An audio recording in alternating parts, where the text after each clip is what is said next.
konferensen och vi ska presentera Sveriges riksbankspris i ekonomisk vetenskap till Alfred Nobels minne för 2025. Welcome to the Royal Swedish Academy of Sciences, this press conference where we will present this year's Sveriges riksbankpris prize in economic sciences in memory of Alfred Nobel. We will keep to our tradition and start in Swedish and then continue the presentation in English. And you're of course welcome to ask questions later on in either language. Jag heter Hans Ellegren och är ständig sekreterare här på Kungliga Vetenskapsakademin. På min ena sida sitter professor John Hassler, ordförande för kommittén för Sveriges riksbankspris i ekonomisk vetenskap till Alfred Nobels minne. Och på den andra sidan professor Kerstin Enflo, ledamot i priskommittén och sakkunnig i ämnet. My name is Hans Ellegren. I'm Secretary General of the Royal Swedish Academy of Sciences. And to my right is Professor John Hassler, Chair of the Committee for Sveriges Riksbank Prize in Economic Sciences in memory of Alfred Nobel. And to my left, Professor Kerstin Enflo, member of the committee and an expert in this field. Årets pris handlar om att skapa och förstöra. This year's prize is about creation and destruction. Kungliga Vetenskapsakademin har idag beslutat att utdela Sveriges riksbankspris i ekonomisk vetenskap till Alfred Nobels minne för 2025 till Joël Mokyr, Northwestern University, USA, Philippe Aghion, Collège de France and INSEAD, Frankrike, samt London School of Economics, Storbritannien, och Peter Howitt, Brown University, USA, för att ha förklarat innovationsdriven ekonomisk tillväxt. Ena hälften av priset går till Joël Mokyr för att ha identifierat förutsättningarna för ihållande tillväxt inom teknologisk utveckling. Och andra hälften gemensamt till Philippe Aghion och Peter Howitt för teorin om ihållande tillväxt genom kreativ förstörelse.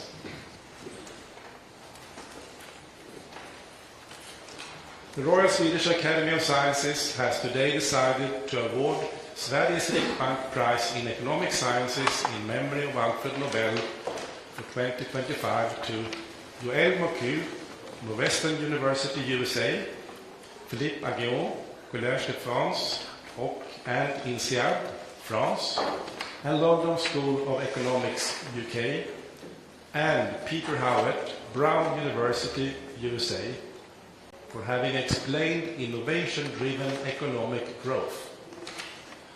With one half, the prize goes to Joël Mokyr for having identified the prerequisites for sustained growth through technological progress.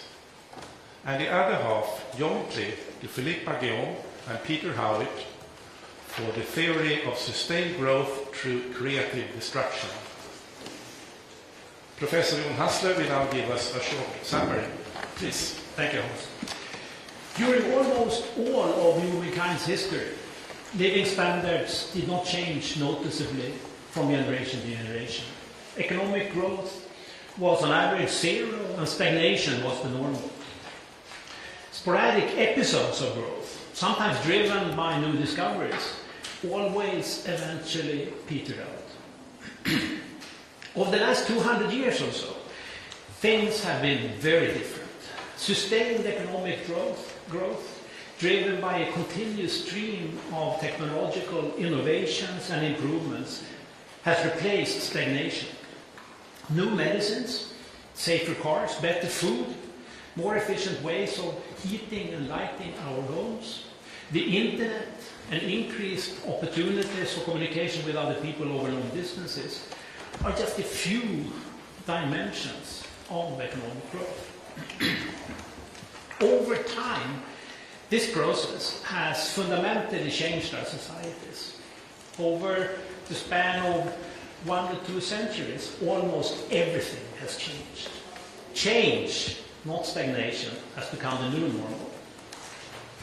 How could sustained economic growth based on a steady stream of technological innovations replace stagnation?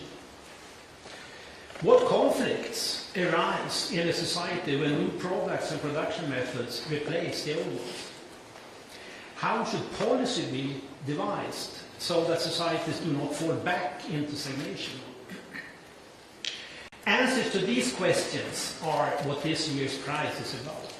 Yuval Mukir used historical observations to identify the factors necessary for sustained growth based on technological innovations. Philippe Agnon and Peter Howitt have produced a mathematical model of creative destruction, an endless process in which new and better products replace the old. With the understanding of the mechanisms of creative destruction provided by the laureates and the follow-up research, we have a better chance to make sure growth can continue and be guided in the direction that benefits humankind. Thank you, John. Professor Enflo will now give us a more in-depth presentation of this year's prize. Please. Thank you.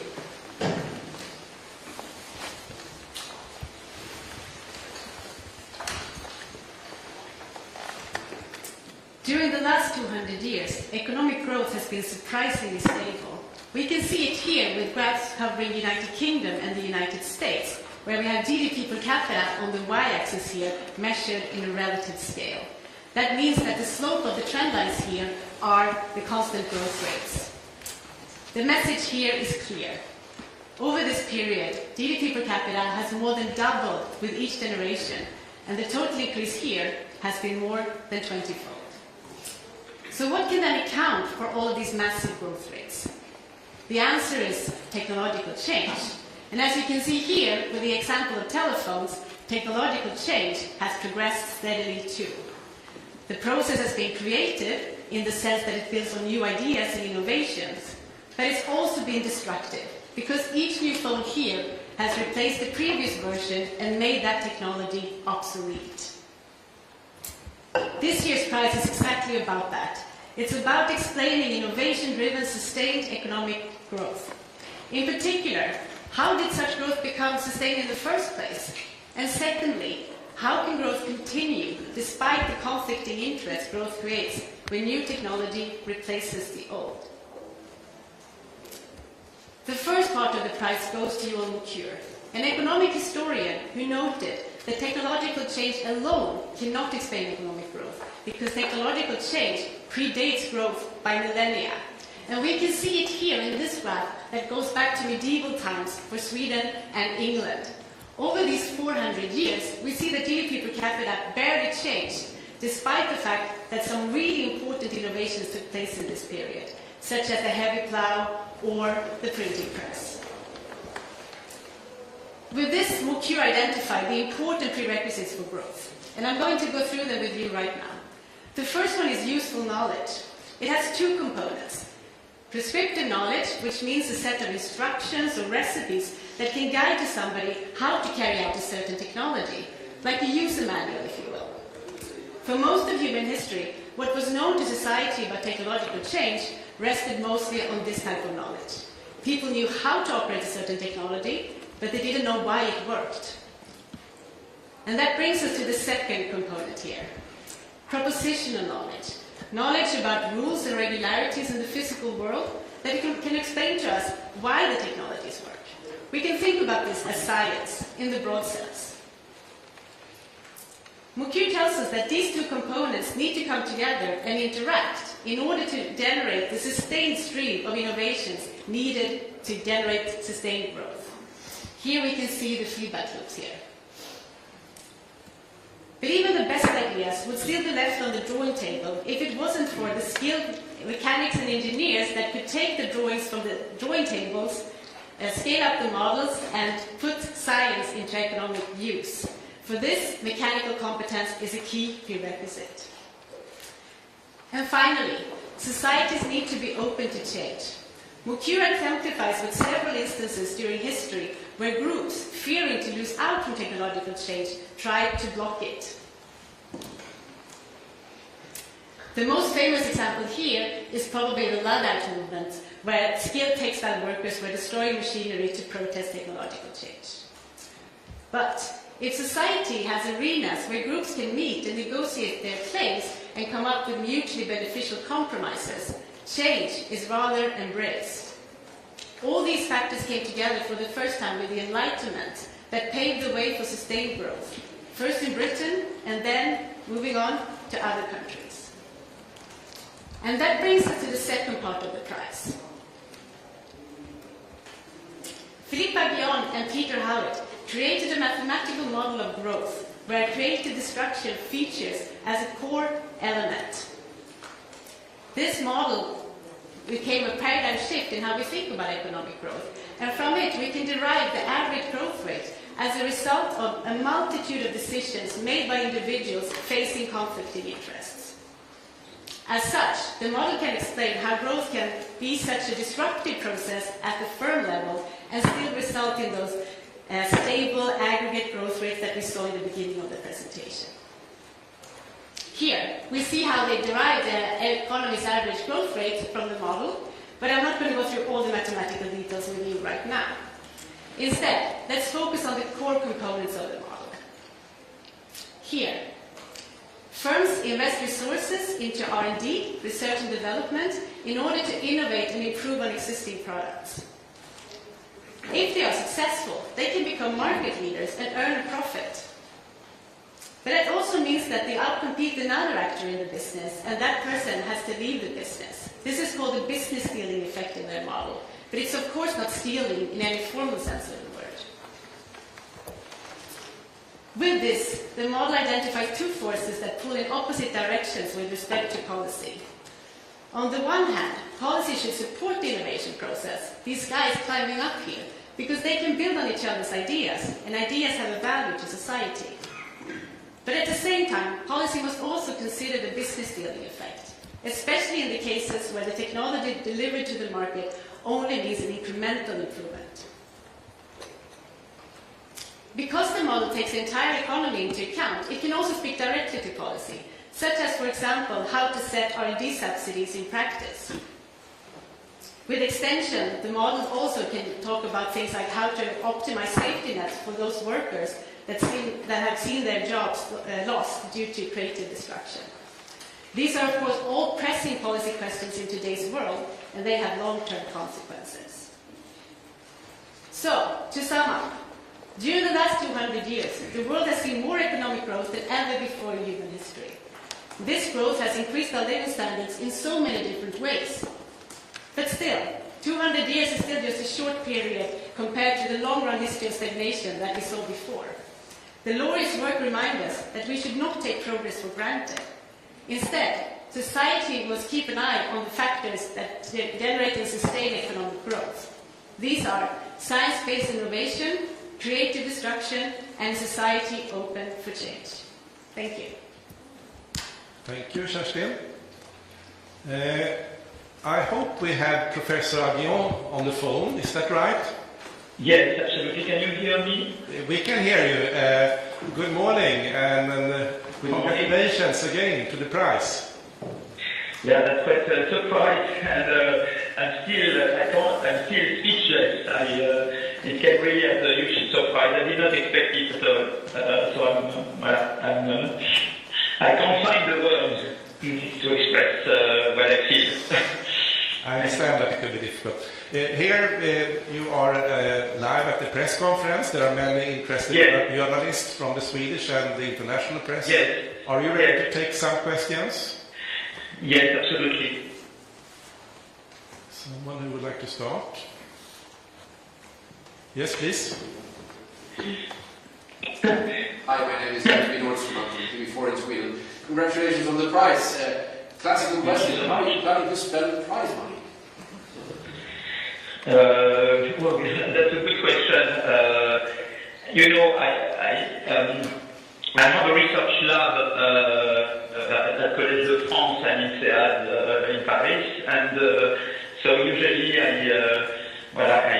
we have research projects, and I invest a lot in these research projects with younger researchers that work with me, and where we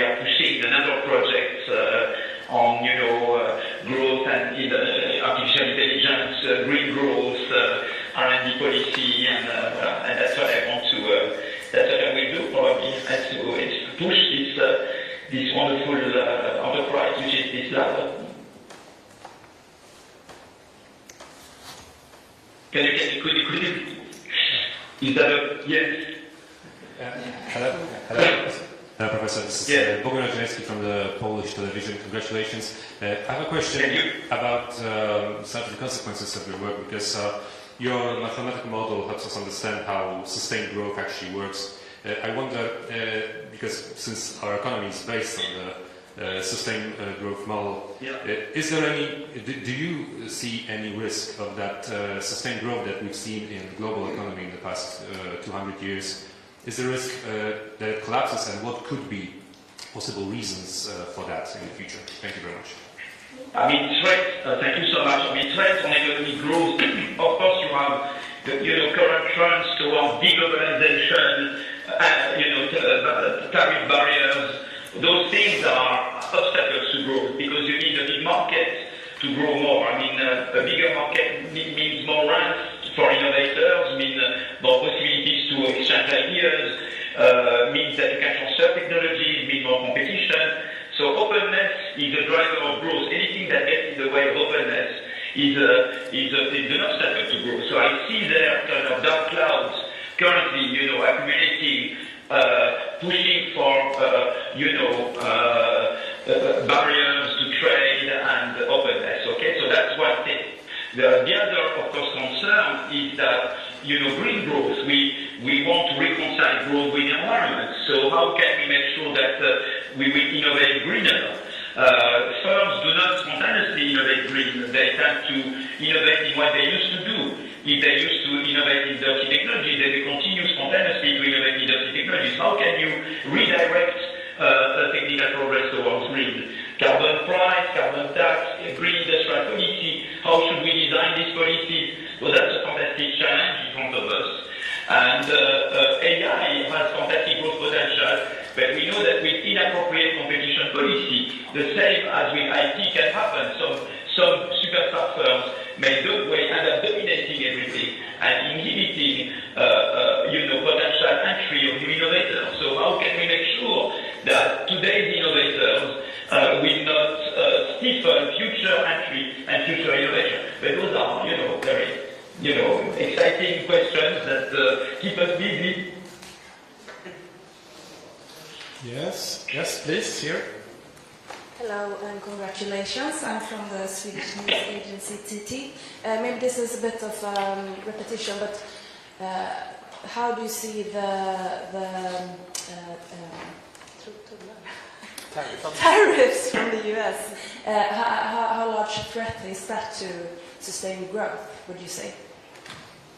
It's true that, I'm not welcoming the protectionist wave in the US, okay, and that's not good for world growth and innovation.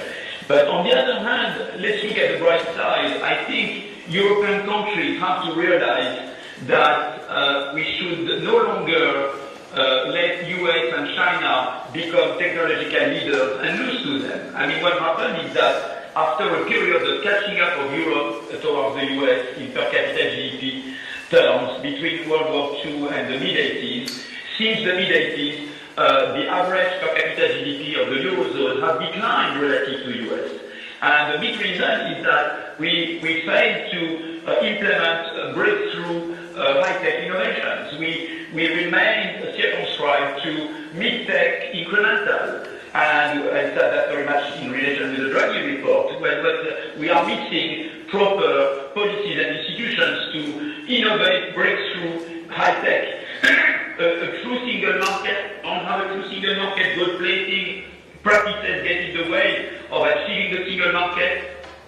We don't have proper financial ecosystem of innovation. I know Sweden is doing very well. You have institutional investors, but other European countries should emulate Sweden in setting up proper financial ecosystem, integrated capital market, institutional investors, venture capital. We miss all those things that they have in the US.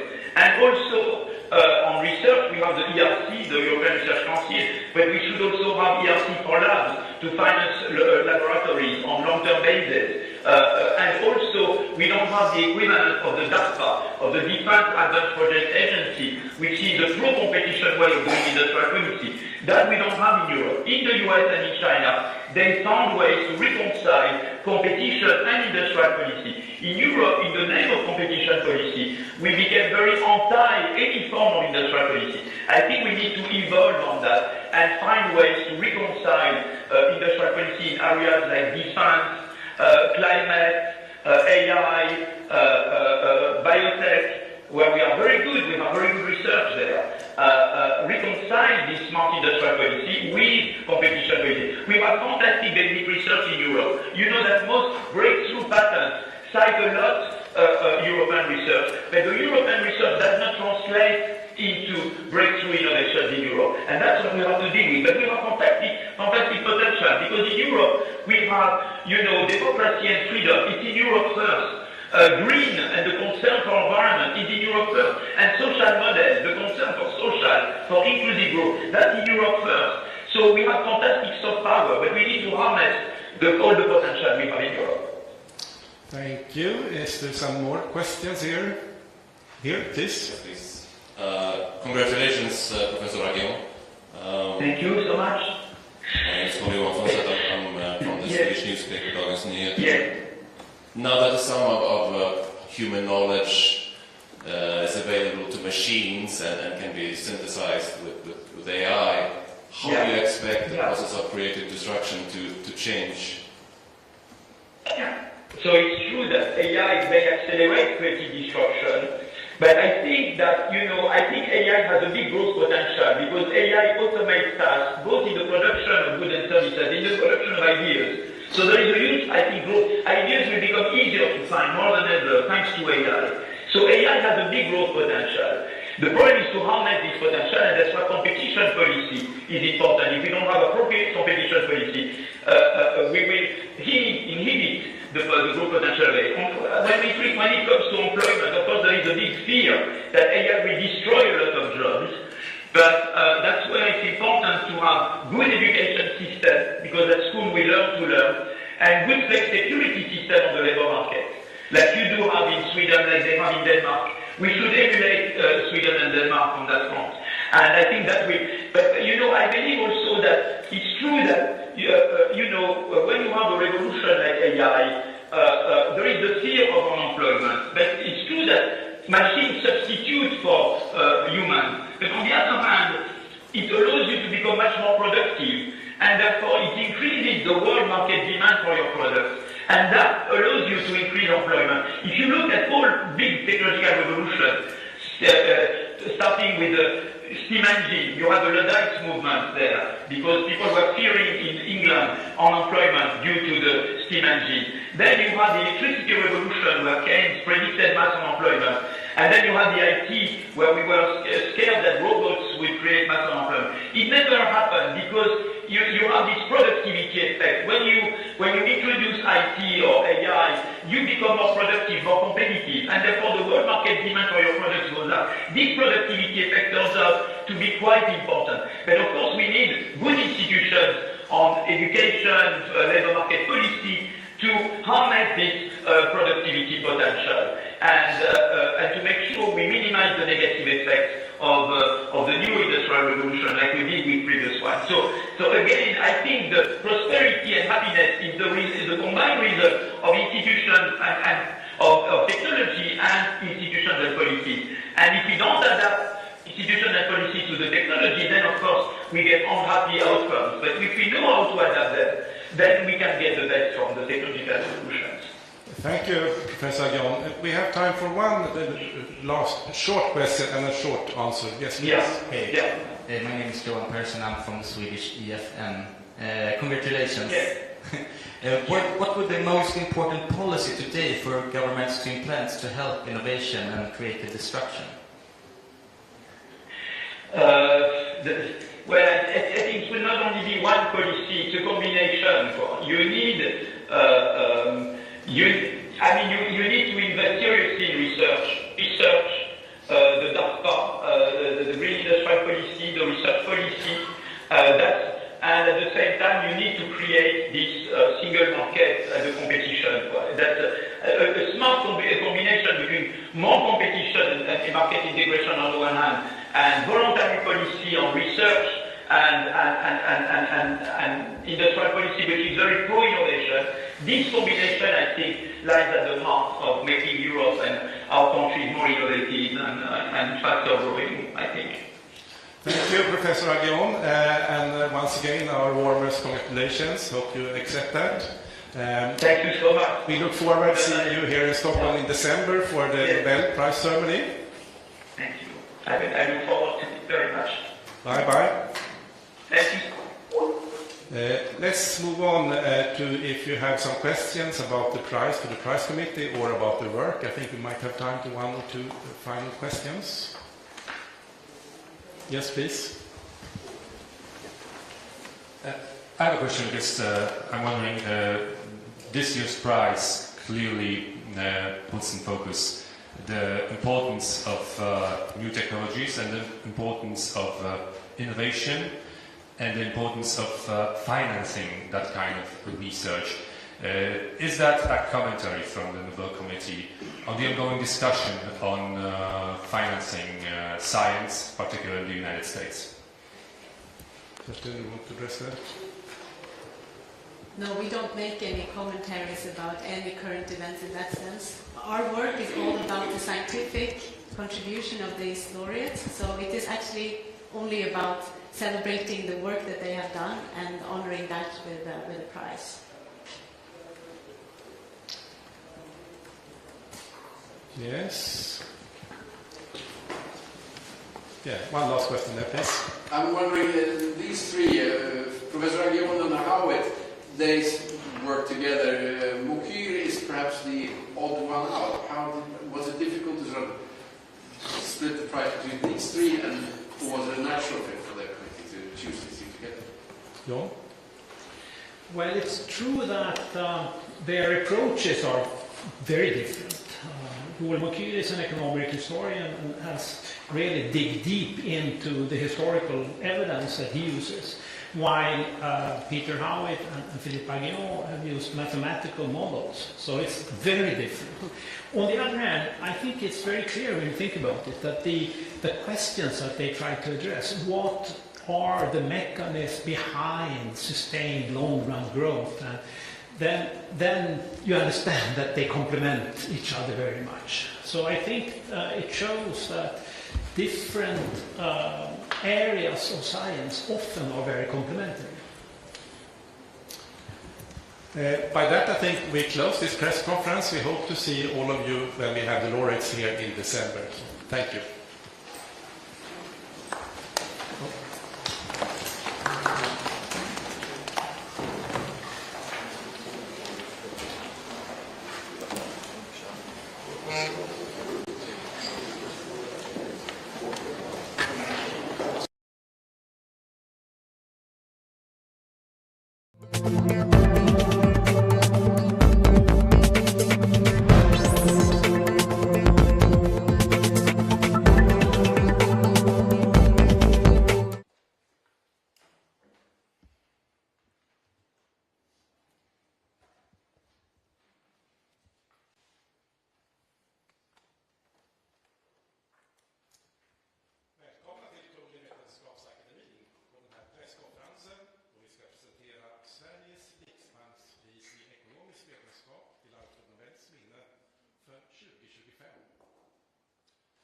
Welcome to the Royal Swedish Academy of Sciences, this press conference where we will present this year's Sveriges Riksbank Prize in Economic Sciences in memory of Alfred Nobel. We will keep to our tradition and start in Swedish and then continue the presentation in English. And you're of course welcome to ask questions later on in either language. Jag heter Hans Elgren och är ständig sekreterare här på Kungliga Vetenskapsakademin. På min ena sida sitter professor Jan Hassler, ordförande för kommittén för Sveriges Riksbankspris i ekonomisk vetenskap till Alfred Nobels minne. Och på den andra sidan professor Kerstin Enflo, ledamot i priskommittén och sakkunnig i ämnet. My name is Hans Hellgren. I'm Secretary General of the Royal Swedish Academy of Sciences. And to my right is Professor John Hassler, Chair of the Committee for Sveriges Riksbank Prize in Economic Sciences in memory of Alfred Nobel. And to my left, Professor Kerstin Enflo, member of the committee and an expert in this field. Årets pris handlar om att skapa och förstöra. This year's prize is about creation and destruction. Kungliga Vetenskapsakademin har idag beslutat att utdela Sveriges Riksbankspris i ekonomisk vetenskap till Alfred Nobels minne för 2025 till Joël Mokyr, Northwestern University, USA, Philippe Aghion, Collège de France and INSEAD, Frankrike, samt London School of Economics, Storbritannien, och Peter Howitt, Brown University, USA, för att ha förklarat innovationsdriven ekonomisk tillväxt.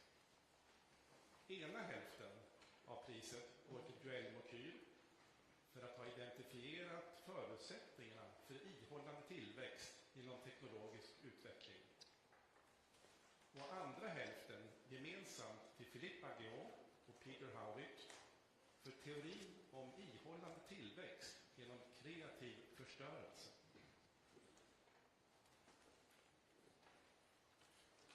The Royal Swedish Academy of Sciences has today decided to award Sveriges Riksbank Prize in Economic Sciences in memory of Alfred Nobel for 2025 to Joël Mokyr, Northwestern University, USA, Philippe Aghion, Collège de France and INSEAD, France, and London School of Economics, UK, and Peter Howitt, Brown University, USA, for having explained innovation-driven economic growth. With one half, the prize goes to Joël Mokyr for having identified the prerequisites for sustained growth through technological progress. And the other half, jointly to Philippe Aghion and Peter Howitt for the theory of sustained growth through creative destruction. Professor John Hassler will now give us a short summary. Please. Thank you, Hans. During almost all of humankind's history, living standards did not change noticeably from generation to generation. Economic growth was on average zero, and stagnation was the normal. Sporadic episodes of growth, sometimes driven by new discoveries, always eventually petered out. Over the last 200 years or so, things have been very different. Sustained economic growth driven by a continuous stream of technological innovations and improvements has replaced stagnation. New medicines, safer cars, better food, more efficient ways of heating and lighting our homes, the internet, and increased opportunities for communication with other people over long distances are just a few dimensions of economic growth. Over time, this process has fundamentally changed our societies. Over the span of 1 to 2 centuries, almost everything has changed. Change, not stagnation, has become the new normal. How could sustained economic growth based on a steady stream of technological innovations replace stagnation? What conflicts arise in a society when new products and production methods replace the old ones? How should policy be devised so that societies do not fall back into stagnation? Answers to these questions are what this year's prize is about. Joël Mokyr used historical observations to identify the factors necessary for sustained growth based on technological innovations. Philippe Aghion and Peter Howitt had produced a mathematical model of creative destruction, an endless process in which new and better products replace the old. With the understanding of the mechanisms process of creative destruction provided by the laureates and the follow-up research, we have a better chance to make sure growth can continue and be guided in the direction that benefits humankind. Thank you, John. Professor Enflo will now give us a more in-depth presentation of this year's prize. Please. Thank you.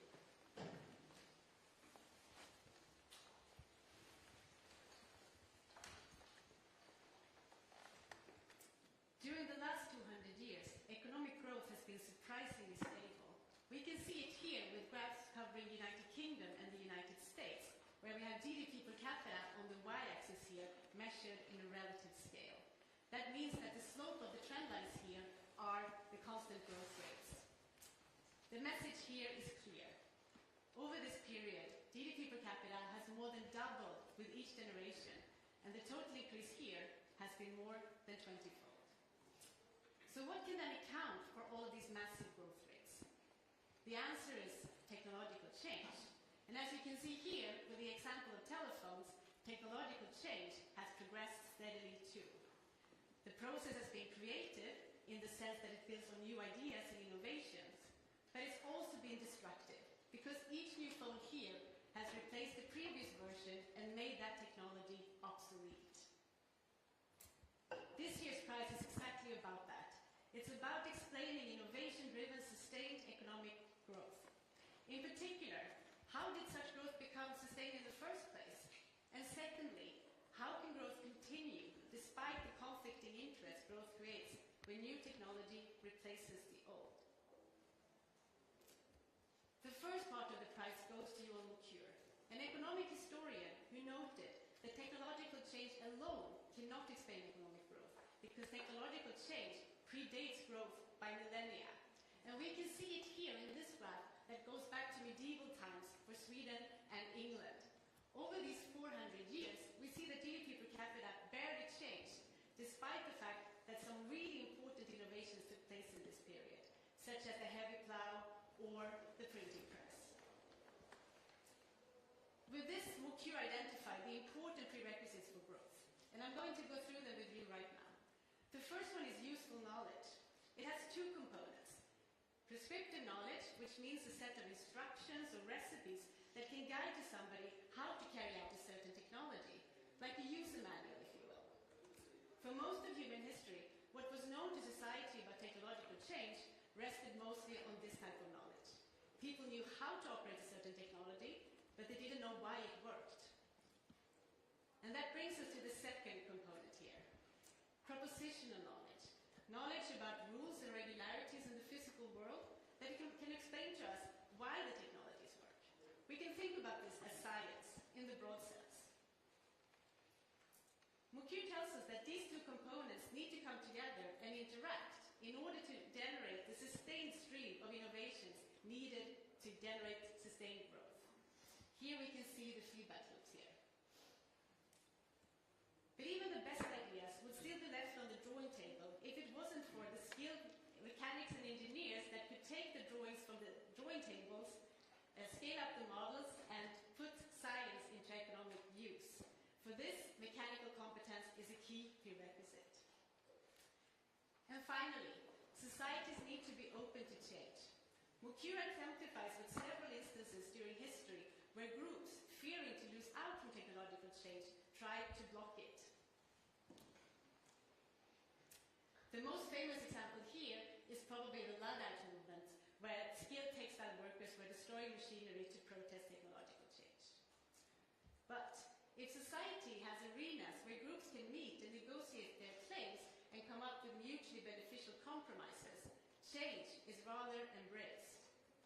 All these factors came together for the first time with the Enlightenment that paved the way for sustained growth, first in Britain and then moving on to other countries. And that brings us